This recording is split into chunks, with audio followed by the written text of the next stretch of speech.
The news came at 3 in the morning, Earth time. Captain Jake Morrison was asleep in his quarters aboard the Horizon's Edge when the emergency alarm pulled him from his dreams. He was on his feet and moving before his eyes fully opened. In his 20 years of service, he had learned that middle-of-the-night alarms never brought good news. He reached the bridge in under 2 minutes. His crew was already at their stations, their faces lit by the red glow of alert lights. Lieutenant Commander Lisa Chen stood at the tactical console, her jaw tight and her hands moving across the controls. "Report," Jake said. Lisa turned to face him. In all their years serving together, he had never seen her look so shaken. "Sir, we just received priority transmission from Lunar Command. The Vethrani Dominion attacked 3 of our colony worlds, New Montana, Pacifica, and Eden Prime." Jake felt the words hit him like a punch to the chest. "Attacked? What do you mean attacked?" "Full orbital bombardment, sir. No warning. No declaration of war. They just appeared in the system and started firing." Lisa's voice cracked slightly. "Initial reports say over 2 million dead. The colonies are gone." The bridge fell silent. Every officer stood frozen, staring at their captain. Jake gripped the armrest of his command chair so hard his knuckles turned white. 2 million people. Families. Children. Gone in a matter of hours. "Why?" he asked, though he already knew the answer. "The Vethrani have been expanding toward the Kepler sector for years," Lisa said. "Our colonies were in their way. They decided to remove them." "Our colony?" Jake closed his eyes for a moment. He thought of the time he had visited New Montana during shore leave. He remembered the wide-open plains and the small towns where everyone knew each other's names. He remembered a little girl who had asked him if being a starship captain was exciting. He had told her it was the greatest job in the galaxy. That little girl was probably dead now. "Get me a channel to Lunar Command," he said. "I want to speak with Admiral Blake directly." The connection took several minutes to establish. When Admiral Susan Blake's face appeared on the main screen, Jake could see that she had not slept either. Her silver hair was pulled back, and her eyes were hard as stone. "Captain Morrison," she said. "I assume you have heard." "Yes, Admiral. What are our orders?" "For now, hold position. The Galactic Concord is holding an emergency session. Ambassador Cole is presenting our case to the elder races." Jake felt a spark of hope. The Galactic Concord was an alliance of the most powerful species in the galaxy. If they condemned the Vethrani attack and threatened action, the Dominion would have to back down. "The Concord will help us," he said. "They have to." This was an unprovoked attack on civilian targets. Admiral Blake's expression did not change. "We will see, Captain. Maintain readiness. I will contact you when we know more." The screen went dark. Jake turned to his crew and saw the same desperate hope in their eyes. They believed in the system. They believed that justice would prevail. 12 hours later, that hope died. Ambassador Derek Cole stood before the assembled representatives of the Galactic Concord, his face pale but his voice steady. He had spent hours presenting evidence of the Vethrani attack. He had shown them images of burning cities and floating debris where ships full of refugees had tried to escape. He had begged them to take action. The vote was unanimous. The Galactic Concord would remain neutral. "The Vethrani Dominion possesses superior military forces," the Eldari representative had explained in his calm, ancient voice. "Intervention would risk a wider conflict that could destabilize the entire quadrant. We advise the human delegation to negotiate a peaceful resolution.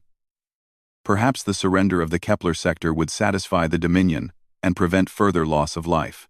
Derek had stood there in silence, surrounded by beings who had watched his people die and decided it was not their problem. Some of these species had been traveling between stars when humans were still living in caves.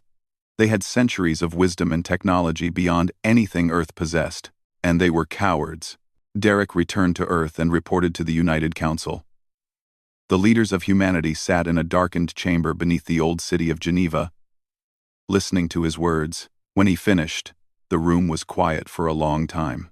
"They want us to surrender," said President Maria Vance, her voice barely above a whisper. "They want us to give up our worlds and hope the Vethrani are satisfied. The Vethrani will never be satisfied." said General Howard Dunn. "If we give them the Kepler sector today, they will want more tomorrow. Species like them do not stop until someone stops them." "Then what do you suggest?" the president asked.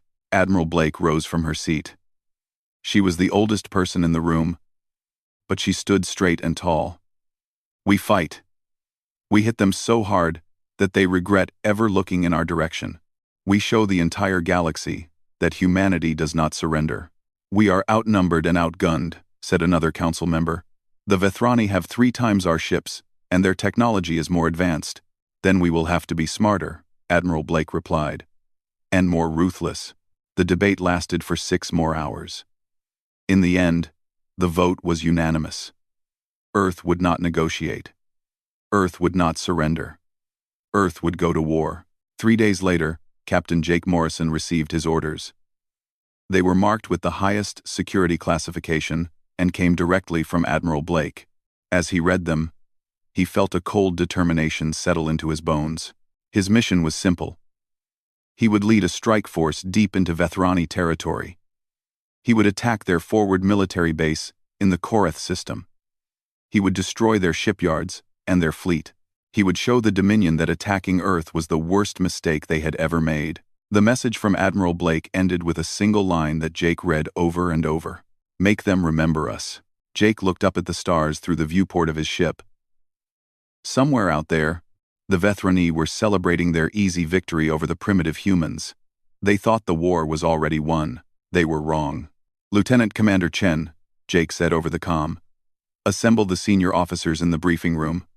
We have a battle to plan." The hunt was about to begin.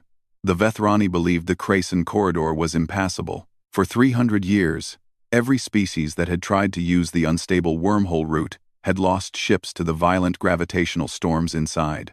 The elder races had marked it on their star charts as a death zone and forgotten about it. Humans looked at the same charts and saw an opportunity. Captain Jake Morrison stood on the bridge of the horizon's edge as his fleet of 47 warships approached the entrance to the corridor. Around him, his crew worked in tense silence. They all knew what they were about to attempt. "Navigation reports ready, Captain," said Ensign Amy Torres from the communications station. She was young, barely 23, and this was her first real combat deployment. Her hands shook slightly as she worked her console. "All ships confirm they have received the flight path calculations." Jake nodded. Earth scientists had spent years studying the Krayson corridor in secret. They had mapped the gravitational patterns and found a narrow path through the chaos. It would be dangerous. Some ships might not make it, but if they succeeded, they would emerge directly behind enemy lines, where the Vethrani would never expect them. "Send the order," Jake said. "All ships, enter the corridor in formation. Stay tight on the lead vessel." The fleet moved forward into the swirling darkness of the wormhole. The first few minutes were calm. Then the storms began. The horizon's edge shook violently as gravitational waves crashed against its hull. Warning lights flashed across every console. Jake gripped his armrest and watched the view screen, where he could see his other ships struggling to maintain formation. One vessel, the Resolute, was pulled sideways by a sudden current. For a terrible moment, Jake thought they would lose her, but the Resolute's captain fought the controls and dragged his ship back into line. The fleet pressed forward. They lost 2 ships in the corridor. The Swift Justice and the Morning Light were caught by a gravitational spike that no one had predicted. They were crushed in an instant, all hands lost. Jake recorded their names in his log and kept moving. He would mourn later. Right now, he had a mission. When the fleet emerged from the far side of the corridor, they found themselves exactly where they wanted to be. The Korath system spread out before them, and at its center sat the largest Vethrani military base in the sector. Massive shipyards floated in orbit around a dead moon. Dozens of warships were docked for repairs and resupply. None of them were at battle stations. "They do not see us," Lisa Chen said, her eyes wide with surprise. "Their sensors are not even active." They never expected anyone to come from this direction," Jake replied. A grim smile crossed his face. "Let us wake them up. All ships, begin. Attack run. Target the shipyards first." The human fleet surged forward like wolves descending on sleeping prey. Commander Ryan Pierce was not with the main fleet. His small team of special operations soldiers had arrived in the Korath system 3 days earlier. Hidden inside a stolen cargo ship, they had landed on the orbital station and spent the past 72 hours crawling through maintenance tunnels, avoiding patrols, and planting charges on critical systems. Now, as the human warships appeared on the horizon, Ryan pressed the detonator. Explosions ripped through the station's shield generators and early warning sensors. Lights flickered and died across entire sections.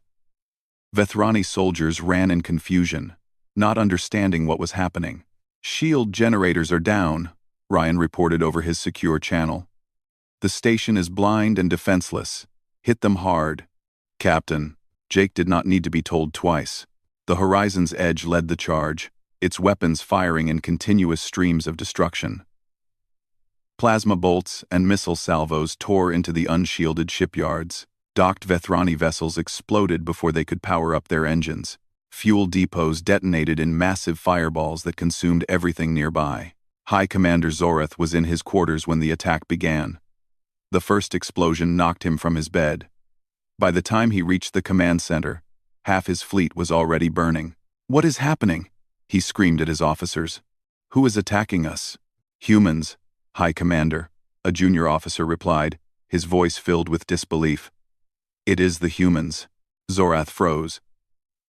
That was impossible.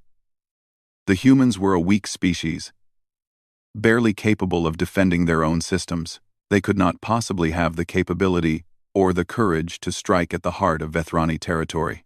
But the evidence was burning outside his window. "Launch all remaining ships," Zorath ordered. "Destroy them. Destroy them all."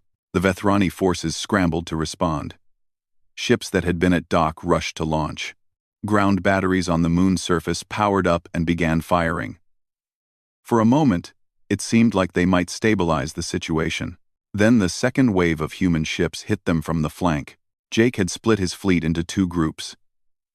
While the first group attacked the shipyards, the second had circled around the moon and waited. Now they struck the Vethrani from behind, catching them in a deadly crossfire. The battle lasted 6 hours.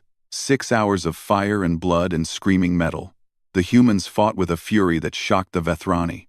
Every ship, every crew, every soldier threw themselves at the enemy with reckless determination. They had seen what the Dominion did to their colonies. They had come to deliver justice. By the end, the Korath shipyards were nothing but floating debris. 38 Vethrani warships had been destroyed. High Commander Zorath escaped in a damaged cruiser, fleeing toward the interior of the Dominion with the remnants of his force. The humans had lost 11 ships and over 2,000 crew members. Jake added their names to his log, right below the crews of the Swift Justice and Morning Light. But they had won. Ensign Amy Torres was the one who noticed the signal. "Captain," she said, her voice strange. "We are being broadcast. Someone is transmitting footage of the battle across the entire galactic network." Jake frowned. "Who?" "I do not know, sir. But everyone in the galaxy is watching us right now. On 100 worlds across the stars. Beings of every species watched the impossible unfold. They saw human warships tear through the mighty Vethrani fleet. They saw explosions light up the darkness of space. They saw a species that the elder races had dismissed as primitive stand up and fight. On Kethis 4, a world that had been enslaved by the Vethrani for 300 years, an old alien named Elder Voss watched the broadcast in his cramped underground shelter. His species, the Kethiri, had long ago given up hope of freedom. The Dominion was too powerful. Resistance was futile. But now he watched humans do what his people had only dreamed of. They fought back. They won. Elder Voss reached for his communication device and contacted cells of resistance fighters who had been hiding for decades. His message was short. The time has come. If the humans can fight, so can we.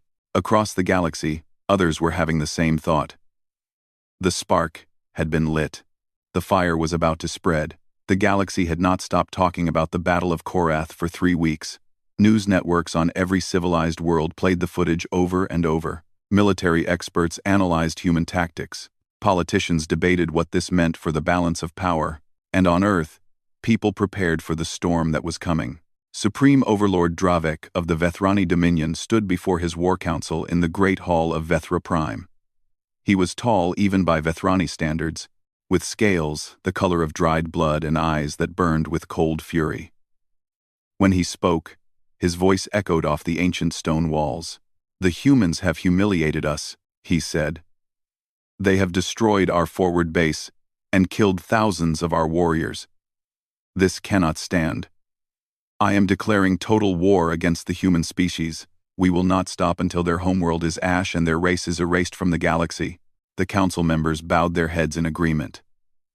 None of them dared to point out that they had underestimated the humans once already. None of them dared to suggest caution.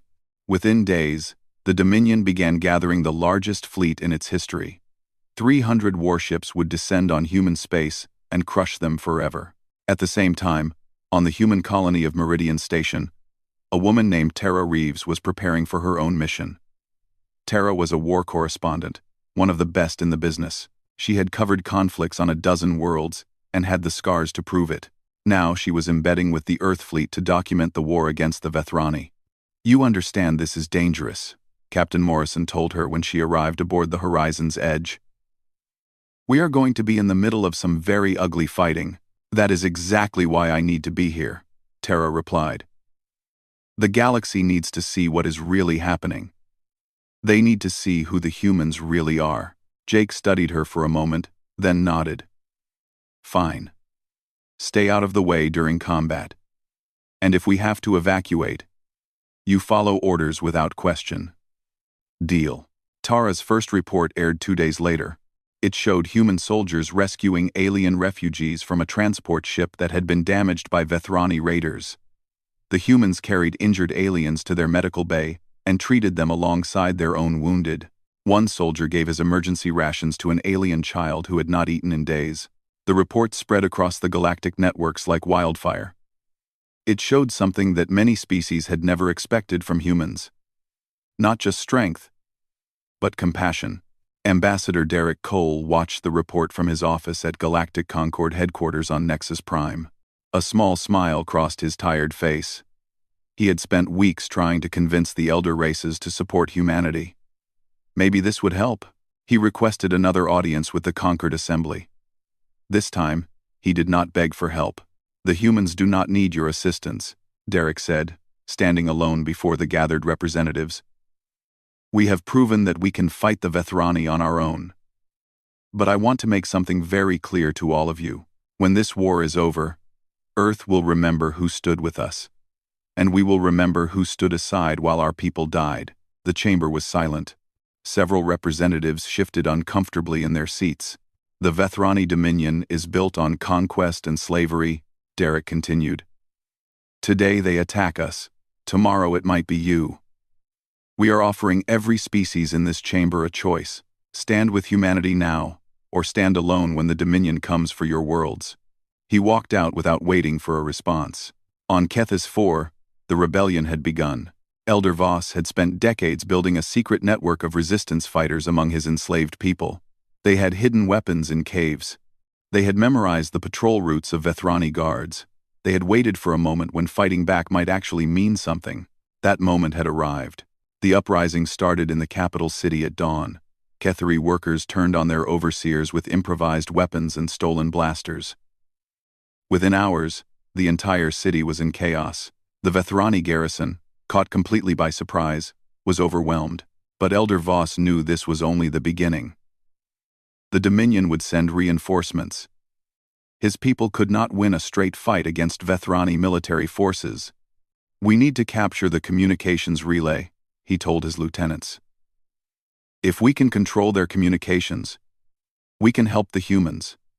We can give them intelligence about Vethrani fleet movements." The assault on the relay station cost many Kethari lives. But they took it. And the first thing Elder Voss did was send a message to Earth. "This is Kethis 4. We have risen against our oppressors. We offer our support to the Human Alliance. Long live freedom." The Kethari were not alone. Within days, 3 other species under Vethrani rule launched their own rebellions. The Dominion, which had been preparing to focus all its might on Earth, suddenly found itself fighting on multiple fronts. Senator Grant Palmer was the most aggressive voice on Earth's United Council. He pushed constantly for expansion of the war effort, for reaching out to other species, for building alliances. "We cannot win this alone," he argued at a council meeting. "But we do not have to. There are species in the Concord who are tired of watching the Vethrani expand. They want to help us, but they are afraid to act openly." "Then how do we reach them?" President Vance asked, quietly. "Back channels. Secret agreements." Grant leaned forward. "I have already made contact with 5 Concord species who are willing to provide supplies, fuel, and intelligence. They will not send ships, but they will support us in other ways." The council approved his proposal. Within weeks, supply convoys began arriving from unexpected sources. Medical equipment from the Kalori, fuel shipments from the Nexari, encrypted intelligence reports from sources that preferred to remain anonymous. The tide was shifting. Admiral Susan Blake received the most surprising message of all. It came through a heavily encrypted channel and was marked as highest priority. "This is Admiral Korvax of the Vethrani Third Fleet. I wish to defect to the human side. I have information that could end this war, but I need extraction. Please respond." Blake stared at the message for a long time. It could be a trap. The Vethrani were known for their cunning, but if it was real, if a Vethrani admiral truly wanted to switch sides, the intelligence he could provide might be invaluable. She forwarded the message to Captain Morrison with a simple order: investigate, but be careful. 3 days later, Jake Morrison sat in his ready room, reviewing the information his intelligence team had gathered about Admiral Korvax. The Vethrani officer had a reputation for being honorable, at least by Dominion standards. He had opposed the attack on human colonies and had been sidelined because of it. Maybe he was genuine. Maybe he had seen enough of his own people's cruelty. "We are going to make contact," Jake told Lisa Chen. "Set course for the rendezvous point. And prepare for anything." The war was entering a new phase. Rebellions were spreading, alliances were forming, and somewhere in the darkness of space, a Vethrani admiral was waiting with secrets that could change everything. The galaxy would never be the same. Captain Maria Santos had earned her reputation as the best stealth pilot in the Earth fleet.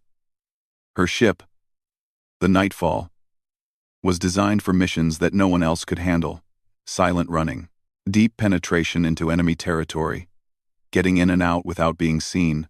Now she had the most dangerous mission of her career. "Approaching the coordinates," her navigator reported. "Sensors detect 1 Vethrani vessel. Light cruiser class. It matches the profile Admiral Korvax provided." Maria studied the tactical display. The meeting point was deep inside Vethrani space, in a dead system with no planets and no stations. A perfect place for a secret rendezvous. Or a perfect place for an ambush. "Take us in slow," she ordered. "Weapons ready but powered down. We do not want to spook him." The Nightfall drifted closer to the Vethrani cruiser. Minutes passed in tense silence. Then, a communication signal came through. "Human vessel, this is Admiral Korvax. I am alone, as promised. I will shuttle to your ship if you guarantee my safety." Maria hesitated. Every instinct told her this was too easy. But orders were orders. "You have our guarantee, Admiral. Shuttle Bay 2 is open." 20 minutes later, Admiral Korvax stood in the Nightfall's cargo bay, surrounded by human soldiers with weapons aimed at his chest. He was old for a Vethrani. His scales faded to a dull gray, but his eyes were clear and steady. "You do not trust me," he said. "I understand. I would not trust me either." "Give me a reason to trust you," Maria replied. Korvax reached slowly into his uniform and pulled out a data crystal. "This contains the complete defensive plans for Vethra Prime. Fleet positions, shield frequencies, command codes, everything your people need to strike at the heart of the Dominion." A soldier took the crystal and plugged it into a scanner. After a moment, he nodded. "It is authentic, Captain. This is real military intelligence." Maria's eyes narrowed. "Why?" Why betray your own people? Korvax was silent for a long moment. When he spoke, his voice was heavy with weariness. I have served the Dominion for 60 years. I have followed orders. I have conquered worlds. I have watched my people do terrible things in the name of expansion. He paused. The attack on your colonies was the final moment for me. 2 million civilians, children, burned from orbit while they slept. I cannot be part of this anymore. Maria studied his face, searching for any sign of deception. She found only exhaustion and regret.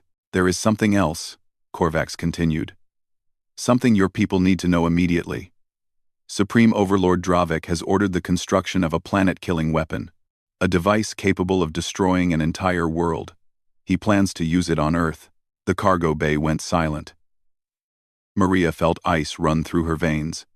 How long? She asked. 3 weeks, perhaps less. The weapon is being built at a station in orbit around Vethra Prime. If you want to stop it, you must act now. Maria turned to her communications officer. Get me a secure channel to Admiral Blake. Priority 1. Tell her we are coming home with a guest. And the news is not good. The journey back to Earth took 4 days. Every hour felt like an eternity. When the Nightfall finally docked at Lunar Command, Admiral Blake was waiting personally. She escorted Korvax to a secure briefing room where the entire War Council had assembled. The Vethrani Admiral presented his intelligence with calm precision. Star charts, fleet numbers, the location and specifications of the planet-killing weapon. When he finished, the room was silent with horror. 3 weeks, President Vance said quietly. In 3 weeks, they could destroy Earth. Then we have to strike first, General Dunn replied. A direct assault on Vethra Prime. Destroy the weapon before they can use it. With what forces? Another council member demanded. The Vethrani have 300 ships defending their homeworld. We have less than 100. Admiral Blake stood up. Then we need allies. Real allies. Ships to fight alongside us, not just supplies in the shadows. Ambassador Derek Cole nodded slowly. I may be able to help with that. The intelligence Admiral Korvax has provided changes everything. If I can show the Concord that the Vethrani are building weapons capable of destroying planets, some of them will have to act. They cannot ignore that kind of threat. He departed for Nexus Prime within the hour. The Galactic Concord Assembly Chamber had never seen a presentation like this one. Derek Cole stood before the gathered representatives and showed them the evidence. Technical specifications for the planet killer. Communications intercepts discussing its intended use. Admiral Korvax's testimony. Recorded and authenticated. This weapon is not just a threat to humanity, Derek said. It is a threat to every species in this galaxy. The Vethrani have shown they will attack without warning. Without mercy. If they destroy Earth today, what stops them from using this weapon against any of you tomorrow? The debate lasted for hours. Some species remained committed to neutrality. They were too afraid of Vethrani retaliation to act. But others had heard enough. The Kalori were the first to announce they would join Earth. Then the Nexari. Then the Vestians. One by one, 12 species rose to declare their support. They would send ships. They would send soldiers. They would fight alongside humanity. For the first time in galactic history, a true interspecies military alliance was formed. They called themselves the Coalition. On Kethis 4, Elder Voss received word of the Coalition's formation. He wept with joy. His people had been fighting alone for weeks, holding out against Vethrani attempts to crush their rebellion. Now help was coming. Tell the humans we are ready, he told his communications officer. Whatever they need, the Cathiri will provide. The Coalition fleet began assembling in human space. Ships arrived from across the galaxy. Kalori battlecruisers with their curved hulls and powerful shields. Nexari frigates, designed for speed and maneuverability. Vestian dreadnoughts bristling with weapons. And at the center of the growing armada, the Earth fleet. Smaller than many of their allies, but harder, more determined. They had started this fight. They would see it through. Captain Jake Morrison stood on the observation deck of Lunar Command and watched the ships gather. 200 vessels from 13 species, united by a common enemy. It was the largest fleet ever assembled. Admiral Blake joined him at the window. "Are we ready?" she asked. Jake thought about his fallen crew members. He thought about the colonists who had died on New Montana and Pacifica and Eden Prime. He thought about the weapon being built above Vethra Prime, designed to burn Earth to ashes. "We are ready," he said. "Let us finish this." The order went out to all ships. The Coalition fleet would depart in 12 hours. Their destination was the heart of the Vethrani Dominion. The final battle was about to begin. The Coalition fleet emerged from hyperspace at the edge of the Vethra system. 200 warships from 13 species formed a wall of metal and firepower that stretched across the darkness of space. At the center of the formation, Captain Jake Morrison stood on the bridge of the horizon's edge and stared at the enemy homeworld. Vethra Prime was a massive planet with red continents and gray oceans. Orbital stations circled it like a crown of iron. And defending it all was the largest Vethrani fleet ever assembled. 300 warships, arranged in perfect defensive formation. "They knew we were coming," Lisa Chen said quietly. Jake nodded. "Of course they did. You could not hide a fleet of this size." The Vethrani had been preparing for this moment since word of the Coalition reached them. "It does not matter," Jake replied. "We did not come here to surprise them. We came here to beat them." The communication console lit up with an incoming transmission. Admiral Blake's face appeared on the screen. She was aboard the Coalition flagship, the Kalori battlecruiser Unity, coordinating the Allied forces. "All ships. This is Admiral Blake. The Vethrani fleet outnumbers us, but we have something they do not. We have people who are fighting for freedom, not conquest. We have allies who chose to stand with us when it mattered." She paused. "The planet killer is on Station 7, in high orbit. That is our primary target. Destroy the weapon, and we win this war. All ships, begin attack." The Coalition fleet surged forward. The space between the two fleets filled with weapons, fire, plasma bolts, missiles, energy beams. Ships on both sides began to burn and die within the first minutes of combat. Jake felt the horizon's edge shudder as enemy fire struck their shields. "Shields holding at 70%, an officer reported. "Port batteries returning fire." Jake watched the tactical display as the battle unfolded. The Vethrani were good. They had been conquering worlds for centuries. But the Coalition forces were fighting with a desperation that matched their skill. The Kalori ships absorbed tremendous damage and kept firing. The Nixari frigates darted through the enemy formation, striking weak points and withdrawing before they could be targeted. The Vestian dreadnoughts punched through the Vethrani line with overwhelming firepower, and the human ships led the charge toward Station 7. Commander Ryan Pierce was not watching the space battle. He was inside Station 7, leading his special operations team through corridors filled with Vethrani soldiers. They had infiltrated the station using a maintenance hatch that Admiral Korvax had identified. Now they were fighting their way toward the planet killer. "Contact left," one of his soldiers shouted. Ryan spun and fired. 3 Vethrani guards fell. More were coming. "Move," he ordered. "We do not have time for this." The team pushed forward, leaving bodies in their wake. Finally, they reached the central chamber. And there it was. The planet killer was a massive device, 100 meters across, filled with glowing energy cores and targeting systems. It was beautiful, in a terrible way. A machine designed to burn worlds to nothing. "Plant the charges," Ryan ordered. "Every support structure, every power conduit. I want this thing turned to dust." His team spread out and began placing explosives. They had trained for this. They knew exactly what to do. In space, the battle had reached its peak. Half the Coalition fleet was damaged or destroyed. But so was half the Vethrani force. The survivors fought on with increasing fury. Admiral Korvax's voice crackled over the Coalition communications channel. He was broadcasting from a captured Vethrani ship, transmitting his message across the entire system. "Warriors of the Dominion, hear me. I am Admiral Korvax, and I have served our people for 60 years. I am telling you now that this war is wrong. The Dominion was built on conquest and slavery. Supreme Overlord Dravek has led us to ruin. Lay down your weapons. End this madness." Some Vethrani ships stopped firing. Their captains were tired of dying for a leader who cared nothing for their lives. Others continued to fight, loyal to the end. But the pause was enough. Lisa Chen saw it first, a gap in the Vethrani defensive line, where several ships had stopped to listen to Korvax's broadcast. "Captain, I have an opening.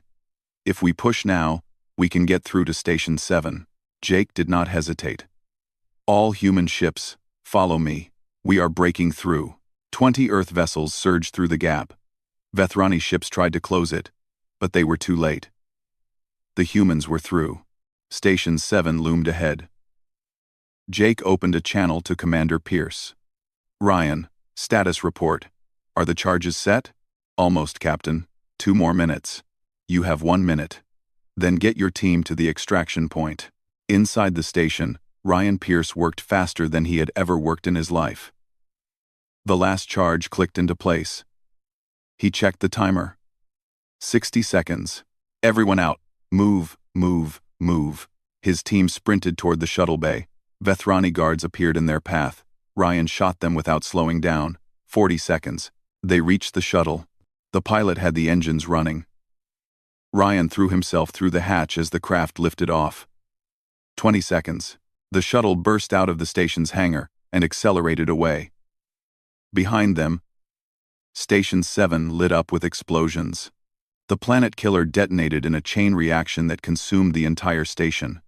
A wave of fire spread across the orbital space, destroying nearby Vethrani ships and sending debris raining down toward the planet below. The weapon was gone. A cheer went up across the Coalition fleet, but the battle was not over yet.